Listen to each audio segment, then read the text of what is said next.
نے کہا لا یعلم من بعد علم شیئا، بڑے بڑے عالم، بڑے بڑے فاضل پھر بچے بن کر رہ جاتے ہیں. دماغی صلاحیتیں معوف، قوا جو ہے مزمحل، اس کے درمیان کتنا عرصہ ہے.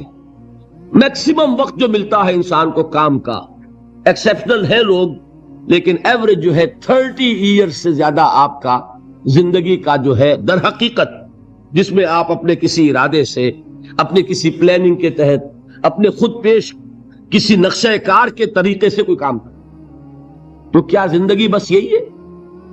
کیا کریشن کا کلائمیکس جو ہے ذہن مانتا ہے کہ یہ پوری کائنات اس کی وسعت کا اندازہ کریں اور اس کا کلائمیکس انسان اور اس کی حقیقت یہ؟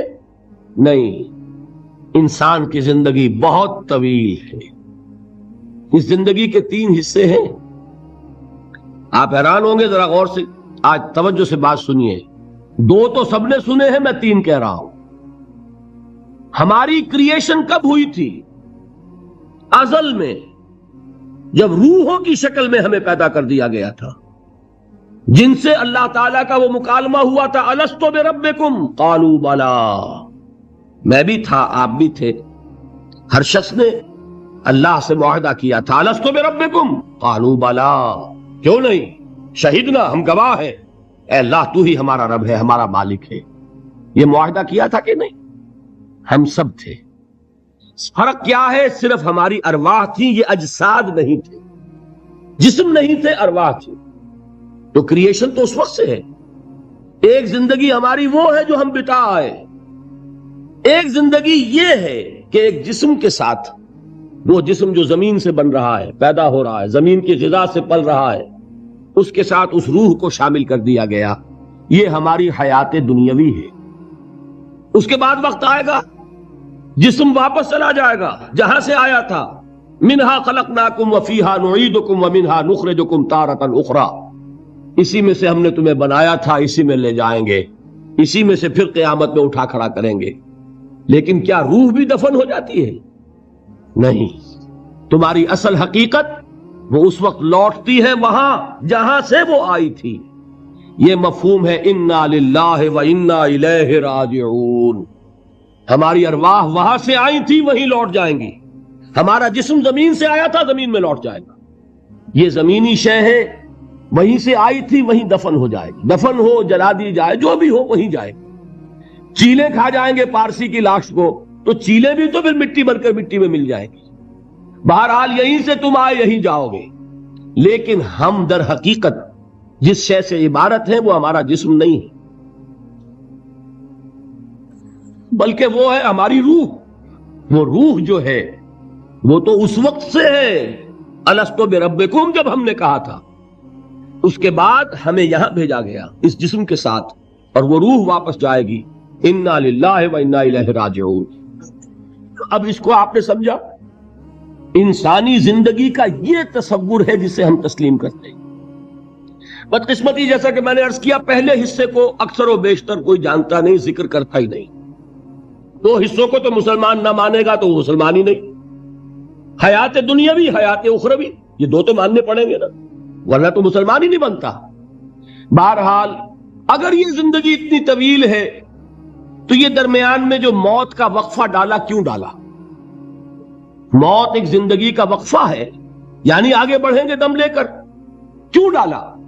اس لیے کہ ایک حصہ تمہاری زندگی کا ایک امتحانی وقفہ بنا دیا جائے. خلق الموت والحیات لیبلوکم ایکم احسن عملا. موت اور زندگی کا یہ معاملہ اس لیے پیدا کیا تاکہ تمہیں جانچے، پرکھے، آزمائے کہ کون ہے تم میں سے اچھے عمل کرنے والے. یہ ایک امتحانی وقفہ ہے. میں نے 30 برس کہے تھے نا. آپ ایک امتحان سے واقف ہیں جو 3 گھنٹے کا ہوتا ہے. 3 گھنٹے کا پرچہ ہے. وہ صرف فرق کیا ہے؟ وہ کوانٹیٹیو ڈیفرنس ہے، کوالیٹیٹیو ڈیفرنس نہیں ہے. 3 گھنٹے کا پرچہ اور 30 برس کا پرچہ ہے جو میں اور آپ لکھ رہے ہیں اپنے اعمال سے، اپنے افعال سے، اپنے اقوال سے، اپنی ساری سعی و جہد سے. 30 برس کا ایک پرچہ ہے جو ہم دے رہے ہیں. یہ جو خلق الموت والحیات لیبلوکم ایکم احسن عملا، اور حیات انسانی کا یہ طول علامہ اقبال کے دو اشعار ہیں نہایت قیمتی ہیں. آب زر کسی شے کا نام نہیں اقبال کے ان اشعار کے لیے. جو اس سے کہیں قیمتی شے ہو اس سے وہ لکھے جانے کے قابل ہے. کیا فرماتے ہیں؟ تو اسے پیمانہ امروز و فردا سے نہ ناپ، جاویداں پہ ہم دواں ہر دم جواں ہے زندگی. یہ کیا تم نے حساب جوڑا ہوا ہے کہ 365 دنوں کا ایک سال، اور ایک سال کے پھر 30 سال اور 40 سال اور 100 سال، یہ ہے تمہاری زندگی؟ تو اسے پیمانہ امروز و فردا سے نہ ناپ، جاویداں پہ ہم دواں ہر دم جواں ہے زندگی. اس کے ساتھ یہ دوسرا شعر سنانے سے پہلے جو پہلا شعر ہے، اب اس کا میں مفہوم بیان نہیں کروں گا، جو سمجھتے ہیں انہی کو یاد دلا رہا ہوں. برتر از اندیشہ سود و زیاں ہے زندگی، ہے کبھی جاں اور کبھی تسلیم جاں ہے زندگی. تو اسے پیمانہ امروز و فردا سے نہ ناپ، جاویداں پہ ہم دواں ہر دم جواں ہے زندگی. آخری شعر سنیے. قلزم ہستی سے تو ابھرا ہے مانند حباب، اس زیاں خانے میں تیرا امتحان ہے زندگی. خلق الموت والحیات لیبلوکم ایکم احسن عملا. امتحان کا ایک نتیجہ نکلا کرتا ہے نا. آپ کھڑے ہوا کرتے تھے کبھی 31 مارچ یا 1 اپریل کو رزلٹ ڈکلیئر ہوتا تھا. وہ ایک دن آنے والا ہے، اسی کا نام ہے دی ڈے آف ججمنٹ. وہ ہے یوم القیامہ. ڈکلیئر کیا جائے گا کون فیل ہوا کون کامیاب. ذالک یوم التغابن، وہ ہے ہار اور جیت کے فیصلے کا دن. اس روز معلوم ہوگا کون اس امتحان زندگی میں کامیاب ہوا کون ناکام ہوا. کامیابی کیا ہے؟ وَإِنَّهَا لَجَنَّةٌ أَبَدًا، ہمیشہ ہمیش کے لیے جنت. اور ناکامی کیا ہے؟ أَوْ لَنَارٌ أَبَدًا، یا جہنم ہے ہمیشہ ہمیش کے لیے. ان تمام چیزوں کو جمع کیجئے. یہ کیا ہے؟ ایمان بالآخرہ، ایمان بالمعاد. یہ دوسرا سوال، یہ دوسرا جواب سمجھیے ان سوالات. تیسرا اور آخری، علم کیا ہے؟ یقیناً حواس سے جو معلومات حاصل ہوتی ہیں وہ بھی درست ہیں. یقیناً عقل کی ایک فیکلٹی بھی اللہ نے دی ہے. انسان اپنے اس ذرائع علم سے حقیقت کے قریب پہنچ جاتا ہے، لیکن یقین کی دولت محض اس عقل کے ذریعے حاصل نہیں ہوتی. اور اس عقل میں یہ صلاحیت تو ہے کہ خدا کو پہچان لے، یہ صلاحیت ہے کہ جان لے کہ کوئی ایک ہے جو اس کا کریٹر ہے کائنات کا. یہ صلاحیت بھی ہے کہ جان لے کہ زندگی ختم نہیں ہوگی یوں ہی، حساب کتاب ہونا چاہیے، جزا سزا ملنی چاہیے، ورنہ خیر اور شر کا تصور غلط ہو جائے گا. there will be no basis for morality. یہ کانٹ جن کا بھی انہوں نے نام سنا ہے ان کو دی عرض کر رہا ہوں کہ کانٹ نے ایک کتاب لکھی تھی دی کریٹیک آف پیور ریزن، اور اس میں اس نے ثابت کر دیا کہ کسی منطقی دلیل سے خدا کا وجود ثابت نہیں ہو سکتا. ایک تہلکہ مچ گیا پورے یورپ میں. اس وقت تک ابھی یہ جو الحاد ہے یہ اتنا نہیں تھا، عیسائیت تھی. خدا کا انکار کے معنی کیا ہے؟ بغاوت عیسائیت سے. اب یہ بھی ہو سکتا ہے کہ اس نے بغاوت سے خوف زدہ ہو کر کتاب لکھی ہو، یہ اللہ جانے. سقراط کا سکہ سا جو ارادہ ہے، قوت ارادی، وہ ہر ایک کو تو نہیں ملتا. سقراط نے تو اپنے علم کے اور اس کے بیان کرنے کے مقابلے میں زہر کے پیالے کو پسند کر لیا. لیکن ہو سکتا ہے کانٹ گھبرا گیا ہو، اور یہ بھی ممکن ہے کہ یہ اس کی سوچ ہی کا ایک مرحلہ ہو. جیسے علامہ اقبال نے پہلے شکوہ لکھا اور شور مچ گیا، اللہ کی جناب میں یہ گستاخی. لیکن جواب شکوہ لکھا تو پتا چلا کہ اصل میں وہ کچھ باتیں کہنے کے لیے ایک انداز اور اسلوب تھا، کچھ سمجھانا چاہتے تھے مسلمانوں کو. انہوں نے مسدس سے حالی کے انداز میں نہیں لکھا، جواب سوال اللہ کے ساتھ کر کے ان حقائق کو ایک اور لطیف پیرائے میں بیان کر دیا. اسی طریقے سے ہو سکتا ہے کانٹ کی دوسری کتاب کا معاملہ ہو، دی کریٹیک آف پریکٹیکل ریزن، اور اس میں وہ ثابت کرتا ہے انسانی اخلاقیات کے لیے کوئی بنیاد نہیں ہے جب تک کہ اللہ کو نہ مانا جائے. نیکی کو انسان پہچانتا ہے، لیکن کیوں نیک بنے، اس کیوں کا کوئی جواب ہمارے پاس نہیں. سچ بولنا اچھا ہے، کیوں سچ بولے جبکہ سچ بولنے میں نقصان ہو رہا ہے. جھوٹ بولنا برا ہے، کیوں جھوٹ نہ بولے جبکہ جھوٹ بولنے سے نفع حاصل ہو رہا ہے. ایک بڑا عجیب شعر ہے، مجھے ایک بزرگ نے ایک دفعہ سنایا تھا، لیکن بڑا حقیقت پسندانہ شعر ہے. اے صداقت بر تو لعنت از تو رنجے یافتم. اور اے صداقت کے مقابلے میں کوئی اور لفظ تھا، اے خیانت بر تو رحمت از تو گنجے یافتم. اے خیانت تیرے اوپر خدا کی رحمتیں ہو، تیری وجہ سے مجھے خزانہ ملا ہے. اور اے صداقت تجھ پر لعنت ہو، تیری وجہ سے دوست بھی ناراض ہو گئے. سچ بولیے دوست راضی رہے گا؟ کوئی شخص سچ سن کر راضی نہیں رہتا. لوگوں کو راضی، دوستوں کو راضی رکھنے کے لیے جھوٹ بولنا پڑتا ہے. تو اے صداقت یا اے دیانت کہہ لیجئے، اے دیانت بر تو لعنت از تو رنجے یافتم. رنج ملا مجھے اور تو کچھ نہیں ملا، لوگ ناراض ہو گئے، غصہ ہو گئے. اور اے خیانت بر تو رحمت از تو گنجے یافتم. گنج ملا، خزانہ ملا. تو دنیا کی کیفیت تو یہ، پھر کیوں کوئی شخص سچ بولے، کیوں کوئی شخص جھوٹ نہ بولے، کیوں دیانت برتے، کیوں خیانت نہ کرے؟ اس کے لیے لاکھ آپ کوششیں کر لیں، پولیس کھڑی کر دیں، چوکیاں بنا دیں، جس کا داؤ چل جائے گا وہ خیانت کرے ہی کرے گا. اس کو روکنے والی ایک شے ہے اللہ پر ایمان. یہ میں بات کس کی بیان کر رہا ہوں؟ کانٹ کی. بغیر خدا کو مانے ہوئے اخلاق کے لیے کوئی بنیاد نہیں. تو یہ ہے وہ چیز جو میں آپ کو بتا رہا ہوں کہ علم انسان کا، اس کے حواس سے جو حاصل ہوتا ہے علم، سائنٹیفک علم وہی ہے. قرآن نے کبھی اس کی نفی نہیں کی. قرآن تو کہتا دیکھو، کھول آنکھ فلک دیکھ فضا دیکھ، کھول آنکھ زمین دیکھ فلک دیکھ فضا دیکھ، اور مشرق سے ابھرتے ہوئے سورج کو ذرا دیکھ.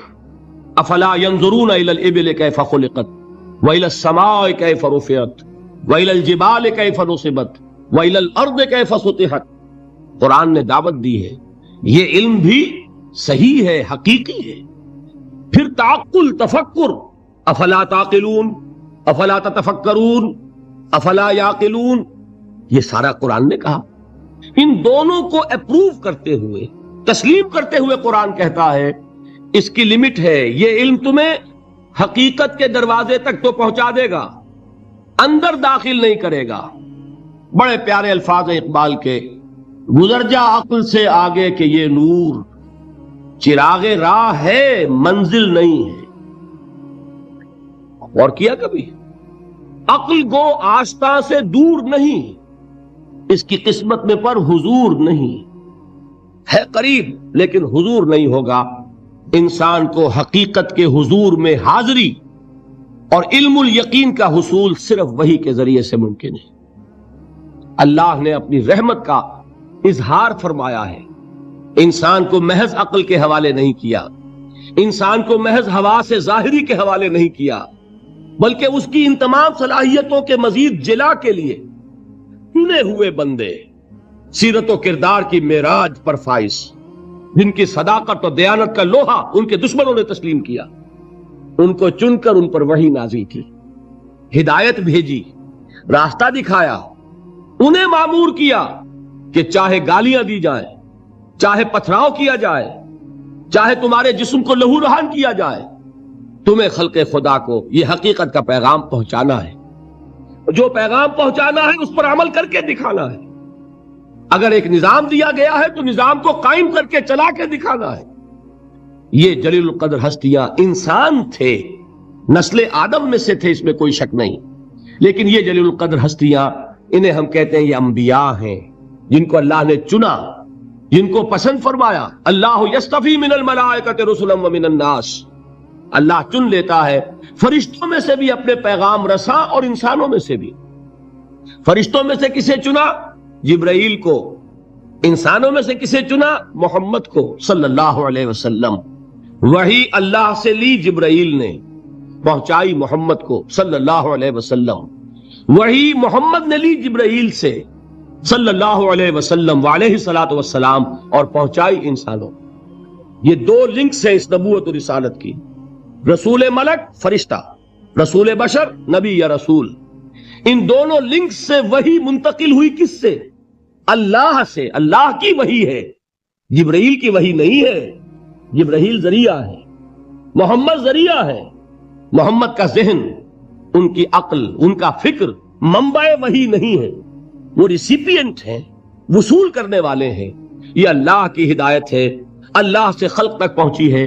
اولاً رسول ملک، ثانیاً رسول بشر۔ یہ ہے نبوت، یہ ہے رسالت۔ یہ نبوت اور رسالت اپنے زینت پر پہنچی، اپنے کلائمیکس کو پہنچی، اور اپنے زینت اور کلائمیکس اور نقطہ عروج کو پہنچ کر ختم ہو گئی، اور یہ نام ہے محمد الرسول اللہ صلی اللہ علیہ وسلم، خاتم الانبیاء، رحمت للعالمین، خاتم النبیین، آخر المرسلین۔ ان کو جو ہدایت دی گئی وہ ہے القرآن، الہدی، the guidance, the complete guidance, the final guidance, نوع انصارا پیام آخری حامل رحمت للعالمین۔ ان تمام چیزوں کو جمع کریں گے تو اس کا نام ہے ایمان بالرسالت۔ یہ ہے ایمانیات۔ بات سمجھ میں آئی؟ اب کون سا باب ہے یہ؟ گنتی آپ کیجئے نا، کہیں میں ٹھوکر نہ کھا جاؤں۔ 5واں باب غالباً۔ دیکھیے پہلا کیا تھا؟ ایمان کے لفظ ایمانی، کچھ یاد ہے کہ نہیں؟ ایمان کے اصطلاحی معنی۔ نمبر 3 ایمان کا سبجیکٹ میٹر یا موضوع۔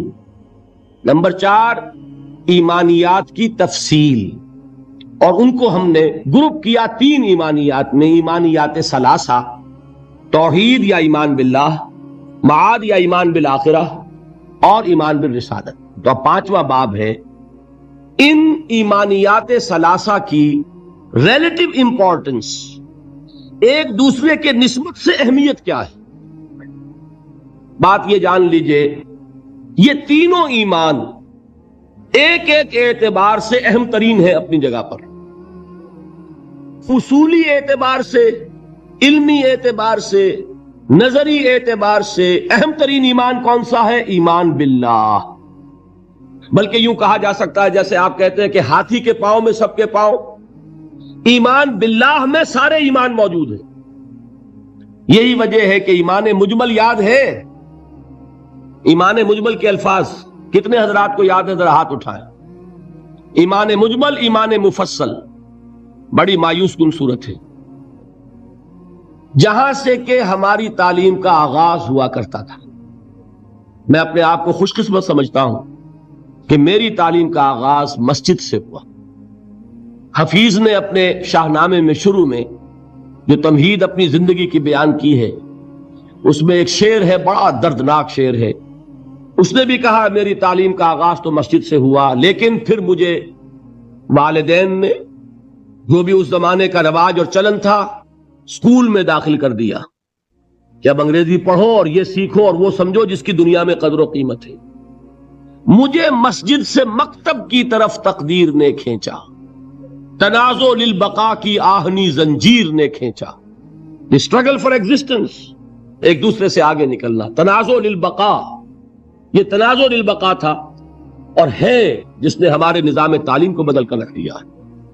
اب آپ بچے کو پڑھائیں گے کنڈر گارٹن سے، وہ ڈیڈی اور ماما اور پاپا کہنا سیکھے، وہ اللہ اور محمد کے نام نہیں سیکھتا۔ نتیجہ کیا نکلتا ہے؟ کلمات اس کو یاد نہیں ہوتے، ایمانیات اسے یاد نہیں ہوتے۔ لیکن یہ کہ پہلے ہماری تعلیم کہاں سے ہوتی تھی؟ نورانی قاعدہ پڑھو، پھر وہ تعلیم الاسلام، مفتی کفایت اللہ صاحب کے رسالے، وہاں سے میرا آغاز ہوا تھا تعلیم کا، اور وہاں سے وہ دولت مجھے ملی ہے کہ مجھے آج تک یاد ہے۔ ایمان مجمل کیا ہے؟ آمنت باللہ کما ہوا باسمائہ وصفاتہ وقبلت جمیع احکامہ اقرار باللسان وتصدیق بالقلب۔ ایمان مفصل کیا ہے؟ آمنت باللہ وملائکتہ وکتبہ ورسلہ والقدر خیرہ وشرہ من اللہ تعالی والیوم الآخر والقدر خیرہ وشرہ من اللہ تعالی والبعث بعد الموت۔ اب آپ نے سوچا ایمان مجمل ایمان مفصل رشتہ کیا ہے؟ مجملاً ایمان نام ہے ایمان باللہ کا، اللہ کو مان لیا، سب کو مان لیا۔ تفصیلاً ایمان نام ہے اللہ کو ماننے کا، فرشتوں کو ماننے کا، اور یوم آخر کو ماننے کا اور تقدیر کو ماننے کا اور نبیوں کو ماننے کا، کتابوں کو ماننے کا، یہ ہے تفصیل اور اجمال میں جس نے اللہ کو مان لیا۔ اس لیے کہ نبوت اور رسالت کیا ہے؟ اللہ ہی کی ایک صفت ہدایت ہے جس کی توسیع ہے۔ ہادی، الہادی کون ہے؟ اللہ۔ اس کی ہدایت کی شکل کیا ہے؟ وہی نبوت رسالت۔ اللہ کون ہے؟ وہ ہے العدل، انصاف کرنے والا، اور اس کے انصاف کا ظہور ہوگا آخرت میں۔ ایمان بالآخرہ کیا ہے؟ اللہ کے صفت عدل کا ظہور ہے۔ نیکوکار کو اس کی نیکی کا جزا ملے، بدکار کو اس کی بدی کی سزا ملے۔ گندم از گندم بے رویت، جو سے جو، جس نے گندم بوئی گندم کاٹے، جس نے جو بویا جو کاٹے، جس نے کانٹے بوئے کانٹے کاٹے۔ یہ عدل ہے، اللہ کی صفت عدل کا ظہور ہے آخرہ۔ تو دونوں یہ ایمانیات در حقیقت اللہ کی صفات کی ایکسٹینشن ہے، اس کی توسیع ہے، اس کی کرولریز ہے۔ تو ایمان اصلاً کیا ہے؟ ایمان باللہ۔ یہی وجہ ہے قرآن مجید میں ایک جگہ آیا ہے، ان الذین قالوا ربنا اللہ ثم استقاموا تتنزل علیہم الملائکۃ الا تخافوا ولا تحزنوا وابشروا بالجنۃ التی کنتم توعدون۔ کسی اور ایمان کا ذکر نہیں آ۔ جنہوں نے کہا ہمارا رب اللہ ہے، پھر اس پر جم گئے، ان پر فرشتوں کا نزول ہوتا ہے۔ کس پیغام کے ساتھ؟ نہ گھبراؤ، نہ رنج کرو، نہ غم، بلکہ خوشیاں مناؤ اس جنت کی جن کا تم سے وعدہ کیا گیا ہے۔ معلوم ہوا کہ اصل ایمان ایمان باللہ ہے۔ اسی میں ایک حدیث بھی آتی ہے، حضور سے ایک شخص نے کہا کہ حضور مجھے تو کل دین کی حقیقت ایک لفظ میں سمجھا دیجئے، میں بڑا عاجز ہوں، میرے اندر صلاحیت زیادہ لمبی باتوں کو سمجھنے کی نہیں ہے، ایک بات فرمائیے جو دین کی پوری حقیقت کو بیان کر دے۔ آپ نے جواب دیا، قل آمنت باللہ ثم استقم، کہو میں ایمان لایا اللہ پر، پھر اس پر جم جاؤ۔ تو ایمان باللہ اور اس پر استقامت، اس میں سب کچھ آ گیا۔ بلکہ میں یہ کہا کرتا ہوں اس لفظ استقامت میں قیامت مضمر ہے۔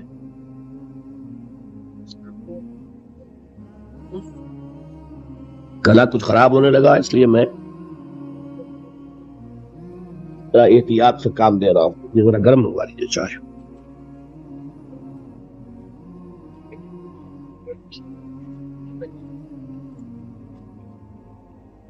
اب آئیے، حقیقت کے اعتبار سے میں نے عرض کیا، نظری اعتبار سے، علمی اعتبار سے، اصولی اعتبار سے اہم ترین ایمان کون سا ہے؟ ایمان باللہ۔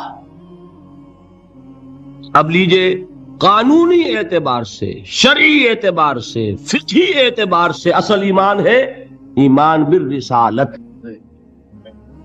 کوئی شخص کتنا ہی اللہ کو مانے، کوئی کتنا ہی موحد ہو، کوئی کتنا ہی متوکل ہو، کوئی کتنا ہی معرفت رکھتا ہو، کوئی کتنے ہی مراقبے کرتا ہو، اس کو مراقبوں میں کتنی ہی روشنی نظر آ جائے، مومن نہیں ہوگا جب تک کہ محمد کو نہ مانے صلی اللہ علیہ وسلم۔ یہ ہے قانون، یہ ہے مسلم اور غیر مسلم کا فرق، کون مسلمان ہے کون نہیں۔ اس کا سارا دار و مدار جو ہے وہ ایمان بالرسالت پر ہے، اور ایمان بالرسالت کے ساتھ ختم نبوت و رسالت پر ہے۔ جس نے اس میں نقب لگائی وہ قانونی اعتبار سے چلا گیا، وہ سچا ہو، بیانت دار ہو، ملنسار ہو، خادم خلق ہو، کچھ بھی ہو، جس نے محمد کا انکار کیا یا محمد کی ختم نبوت کا انکار کیا وہ مسلمان نہیں ہے۔ نا قانونی اہمیت کی چیز۔ آپ کے ہاں بعض لوگ کہتے ہیں فلاں شخص ویسے تو بڑا اچھا ہے، بڑا نیک ہے، دکاندار ہے تو بہت ہی دیانتدار دکاندار ہے، ڈاکٹر ہے تو بہت ہی اچھا اور خوش خلق ڈاکٹر ہے، لیکن یہ کہ اس کو لوگ کہتے ہیں کہ وہ غیر مسلم ہے۔ بھائی لوگ یوں ہی نہیں کہتے، اگر ختم نبوت کی فصیل میں نقب لگائی، یہی چیز فیصلہ کن ہے کسی شخص کے مسلمان ہونے یا نہ ہونے۔ رسالت کا اقرار اور اس کے ساتھ اس کی ختم نبوت کا اقرار، یہ دو چیزیں ہوں گی تو ایک شخص مسلمان کہلائے گا، مومن کہلائے گا۔ یہ نہیں ہے تو وہ کتنا ہی پاک باز ہو، کتنا ہی متقی ہو، کتنا ہی موحد ہو، کتنا ہی با اخلاق ہو، وہ شخص اپنی جگہ جو ہو سو ہو، مسلم نہیں ہوگا۔ یہ ہے اہمیت ایمان بالرسالت کی۔ نمبر 3، عمل کے اعتبار سے، اخلاق کے اعتبار سے اہم ترین ایمان ایمان بالآخرہ ہے۔ آخرت کا خوف ہوگا، تیر کی طرح سیدھے ہو جاؤ گے۔ جواب دہی کا احساس ہوگا، ہر قدم پھونک پھونک کر رکھو گے۔ دیکھو گے کہ غلط بات تو میری زبان سے نہیں نکل رہی، اس لیے کہ جواب دہی کرنی ہے۔